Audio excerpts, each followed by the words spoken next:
also says only children or only youth who have gone through JSS 3, like you must be a JSS 3 graduate, in quotes, to go into this scheme or go into the system. What do you think about that? And now it has set the duration of the Igba Boi to 7 years. What do you think about this? And what do you think motivated the government to make this law?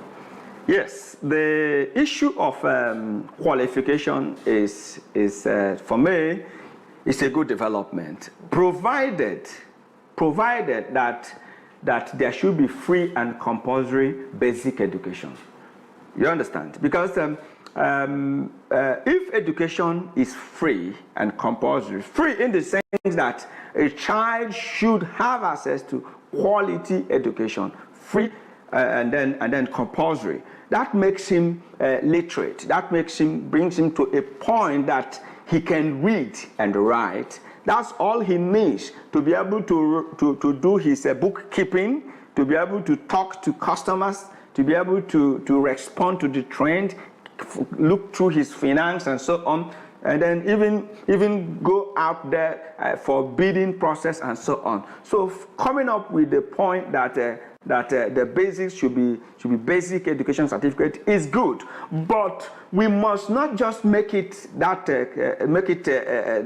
kind of telling them this is what they do without providing the enabling environment. So our basic education must be free at all level, from primary 1 to JSS 3, and then should be compulsory, which means that everybody should have access to that. If education is not free and not accessible, telling people that they must acquire it before enrollment into the apprenticeship becomes a problem, because most people that join the scheme join it because they don't have the capacity to get themselves trained for further education, and so of course they bounce on it. And let me also say this, that Igba Boi itself is also education.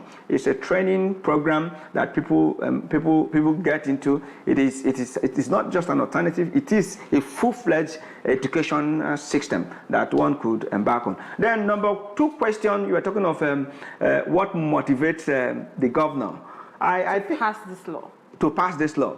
Yes, it is a law that most of us have been advocating for a very long time. And then if you are a student of history in economic development within the Igbo ethnic nationality, you will know that the scheme is our scheme. I have always said this, that average Igbo man does not really go for paid employment. But then if you bring him to a point that he can work, at the end of the day, you are going to get this percentage as your share. So he knows from day one that he's working for himself. He will bring out his best to do this. So it will serve better than staying.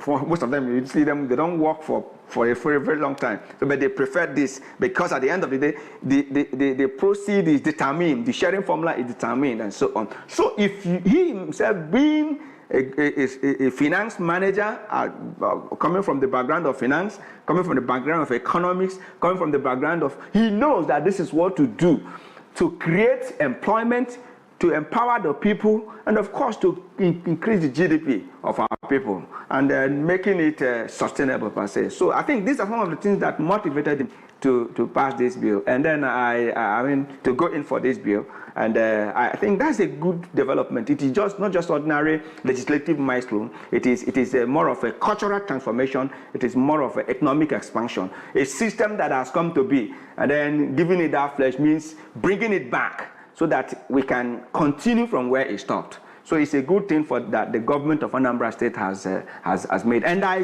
believe that the other governors, other states should learn from Anambra State, improve from where they stopped, and accommodate those things that are not accommodated in their own law. And over a time, the Igbo will have that system that has once ago produced billionaires back in a full force this time around with every aspect of it. So you believe this law is going to revive the apprenticeship system?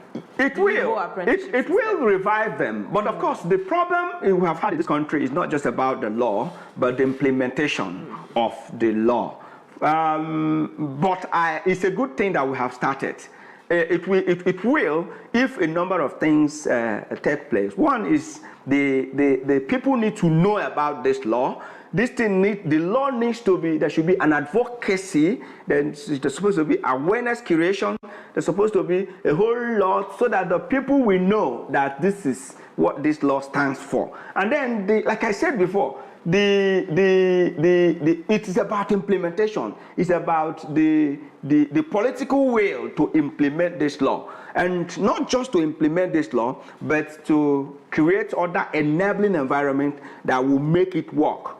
The trust, the insurance issue, of course, the legal framework and so on is there and so on. So if we are able to do what that law says, and in addition, provide the motivation, the incentives, like I said before, I tell you, a number of people will go in for it. Because it doesn't make sense that you go to school, you spend 6 years in primary school, 6 years in secondary school, 4, 5, 6 years in the university, and at the end of the day, you come back to queue up looking for employment that is not available. Of course, it doesn't work. And so this system will work because everybody has a space in the market. And then everybody has a share in the market. So people can go into, in fact, as a matter of fact, it will be able to clear the doubt that education is a scam, because a number of persons believe that education is a scam. But of course, it's not a scam. It's just that the way and the manner we are positioned makes it appear to be a scam. So I think it is the right thing to do, and the state is in the right direction. It will definitely increase our participation in the entrepreneurial activities. Yeah, before I let you go, Mr. Lawrence, this is the largest business incubator platform in the world, as you have said. And this system also contributes to, is part of the informal sector, which also contributes to more than half of the nation's GDP. What impact do you see this having in the state's GDP, Anambra state's GDP, and also what impact would this have on the region as well, and the nation at large? Like I said before, the impact is distributive. One is that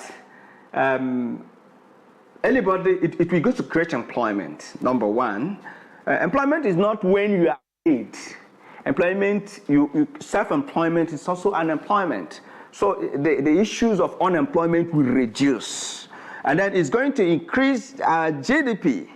Of course, when I am empowered to do the same business that another person is doing, and then create my own market, run it, what happens? The gross domestic product increases. And then as a region, as a people within the region, it will signal, it sends a signal globally that these people are Ndiafia indeed. These people are enterprise. You can't take away entrepreneurship from us. So to me, it is not just for Anambra State, it is for the region, and it is for the Nigeria, and it is for global. And the impact is huge. The issues of unemployment will reduce and so on. There are a whole lot associated with it. And of course, it will restore peace. Because when we come to, of course, one of the reasons we have insecurities is because the wealth is not distributed. Igbo apprenticeship system is a distributive, well-distributive mechanism. So when you are happy, everybody is happy, everybody is happy, everybody is happy. You see the issue of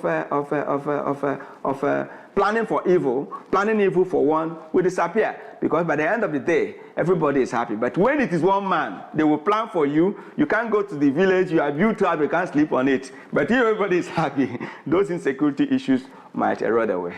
Thank you so much, Mr. Lawrence, for joining us. It was such an insightful one. Thank you. You're welcome there. Okay. And that's much we can take on the Eastern Business Report today. Until I see you tomorrow for another edition of the Afia Business Morning, I am Marvelous Apuamaga. Coming up next is Unyafia. Many thanks for staying with us.